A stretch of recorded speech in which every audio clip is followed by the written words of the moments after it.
नमस्कार मित्रांनो, आजच्या व्हिडिओमध्ये तुम्हाला मी MST CET 2025 ची एक्झाम झाल्यानंतर जी मित्रांनो इंजिनिअरिंग ऍडमिशन प्रोसेस आहे त्यामधील मित्रांनो जे cap round 1, cap round 2, cap round 3 आणि कॅप राउंड 4 याचं मित्रांनो पूर्णपणे डिटेल शेड्यूल सांगणार आहे। त्यामुळे मित्रांनो व्हिडिओ शेवटपर्यंत नक्कीच पहा। चला तर मित्रांनो थोडा सुद्धा वेळ न घालता आपण डायरेक्टली व्हिडिओला सुरुवात करूया। मला माहिती आहे मित्रांनो तुमचं कॅप राउंडचं रजिस्ट्रेशन, डॉक्युमेंट व्हेरिफिकेशन ह्या सर्व गोष्टी झालेल्या असतील आणि मित्रांनो तुम्हाला प्रोव्हिजनल मेरिट लिस्टची, फायनल मेरिट लिस्टची जर तारीख माहिती असेल तुम्हाला मी सांगून देतो। आपली प्रोव्हिजनल मेरिट लिस्ट मित्रांनो तुम्हाला 18 तारखेला पाहायला मिळणार आहे, 18 जुलैला। आणि मित्रांनो तुमची त्यानंतर जर तुमच्या त्यामध्ये काही मिस्टेक वगैरे असतील तर मित्रांनो तुम्हाला त्यामध्ये त्याची दुरुस्ती करण्यासाठी तुम्हाला 2 दिवस देण्यात येणार आहेत। आणि मित्रांनो तुमची फायनल मेरिट लिस्ट मित्रांनो 24 जुलैला मित्रांनो तुम्हाला पाहायला मिळणार आहे। आता मित्रांनो याच्यानंतरचं शेड्यूल कशा प्रकारे असणार आहे ते तुम्हाला मी सांगून देतो। आता मित्रांनो 24 जुलै नंतर आपला कॅप राउंड 1 स्टार्ट होणार आहे मित्रांनो आपल्या 25 जुलैला। म्हणजे मित्रांनो तुम्हाला 25 जुलैला सीट मॅट्रिक्स जाहीर झालेलं पाहायला मिळेल, ज्यामध्ये तुम्हाला समजेल तुम्हाला कोणत्या कॉलेजमध्ये किती इनटेक आहे, कोणत्या कास्टसाठी किती जागा आहेत, ह्या सर्व गोष्टी मित्रांनो तुम्हाला 25 जुलैला पाहायला मिळेल। आणि आता मित्रांनो सर्वात महत्त्वाचा पॉईंट म्हणजे कॉलेज लिस्ट वगैरे कधी अपलोड करायची असते तो गोष्ट म्हणजे मित्रांनो तुम्हाला मी सांगतो option form filling. Option form filling मित्रांनो तुमचं 24 जुलै ते 28 जुलै यामध्ये चालणार आहे। त्यानंतर मित्रांनो तुम्हाला सांगतो जेव्हा तुम्ही कॉलेज लिस्ट वगैरे अपलोड करणार आहात त्यानंतर तुम्हाला कोणतं कॉलेज अलॉट झालं म्हणजे त्या कॅप राउंड 1 चा रिझल्ट काय असेल ते मित्रांनो तुम्हाला 30 जुलैला पाहायला मिळणार आहे। 30 जुलैला मित्रांनो त्याचं अलॉटमेंट तुम्हाला पाहायला मिळेल। आणि जर मित्रांनो तुम्हाला ते कॉलेज जर घ्यायचं असेल तर मित्रांनो तुम्हाला तिथे जाऊन लगेच रिपोर्टिंग त्यानंतर दुसऱ्या दिवशीपासून स्टार्ट होणार।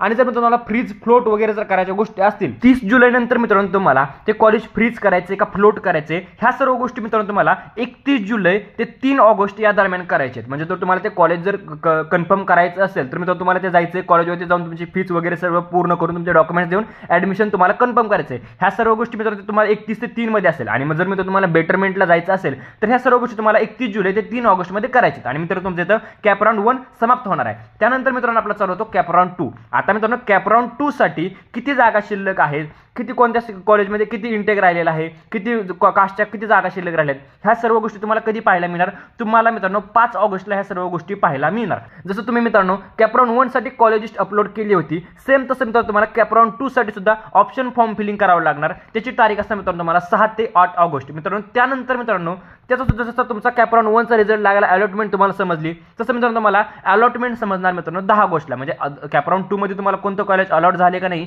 हे तुम्हाला 10 ऑगस्टला समजणार। त्यानंतर मित्रांनो त्याची रिपोर्टिंगची जर डेट असेल ते असेल मित्रांनो 11 ऑगस्ट ते 13 ऑगस्ट या 2-3 दिवसामध्ये जर तुम्हाला कॉलेज कन्फर्म करायचं असेल तर मित्रांनो तुम्हाला त्यामध्ये ते कॉलेज कन्फर्म करायचं आहे, फ्रीज करायचं आहे, फ्लोट करायचं ह्यासाठी तुम्हाला 2-3 दिवस दिलेले असणार।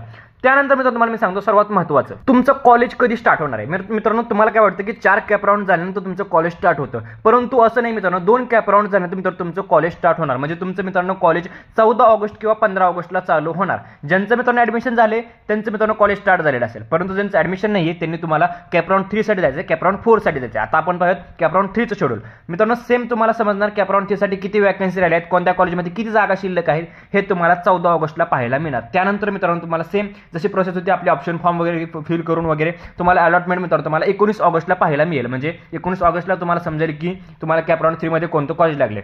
सेम मित्रांनो त्यानंतर तुम्हाला त्यानंतर 2-3 दिवसांमध्ये म्हणजे 20 ते 22 तारखेमध्ये तुम्हाला कॉलेजवरती जायचंय, ते कॉलेज कन्फर्म करायचं असेल करायचंय, जर नसेल करायचं तर कॅप राउंड 4 साठी तुम्हाला पुन्हा एकदा वॅकन्सी डिस्प्ले होणार मित्रांनो 23 ऑगस्टला। म्हणजे कॅप राउंड 4 साठी तुमच्याकडे किती जागा शिल्लक आहेत हे तुम्हाला 23 ऑगस्टला पाहायला मिळणार। सेम त्यानंतर तुम्हाला ऑप्शन फॉर्म फिलिंग सर्व गोष्टी करायच्या, त्याचा रिझल्ट मित्रांनो कोणतं कॉलेज लागले का नाही कॅप राउंड 4 मध्ये हे पाहण्यासाठी तुम्हाला मित्रांनो 28 ऑगस्टला ते तुम्हाला दिसणार। त्यानंतर मित्रांनो तुम्हाला सेम रिपोर्टिंग करायचं, कॉलेजवरती जायचंय, त्या 2-3 दिवसांमध्ये ते कॉलेज कन्फर्म करायचे की नाही ह्या गोष्टी तुम्हाला 29 ते 31 ऑगस्ट पर्यंत करायच्या। म्हणजे जवळपास मित्रांनो तुम्हाला 31 ऑगस्ट पर्यंत तुमची मित्रांनो सर्व जी कॅप राउंडची जी ऍडमिशनची प्रोसेस असेल ती मित्रांनो कंप्लीट होईल। मित्रांनो एक अप्रॉक्सिमेटली डाटा होता, हा काही कन्फर्म नाहीये अजून, सीईटी सेलने ऑफिशियली मित्रांनो अनाउन्समेंट केलेली नाहीये। जेव्हा सीईटी सेल मित्रांनो ऑफिशियल अनाउन्समेंट करेल त्यावेळेस मित्रांनो आपल्या चॅनलवरती व्हिडिओ नक्कीच येईल। तोपर्यंत मित्रांनो तुम्ही अशा प्रकारे एक अंदाजे मित्रांनो हा डाटा तुम्ही धरून चाला, अशा प्रकारे डेट्स असतील, अशा प्रकारे प्रोसेस असणार आहे। ह्या तुम्हाला थोडीफार आयडिया आलेली असेल। मित्रांनो व्हिडिओ कसा वाटला कमेंट करून नक्कीच सांगा। व्हिडिओ आवडल्यास लाईक करा, चॅनलला सबस्क्राइब करा। व्हिडिओ बघितल्याबद्दल धन्यवाद।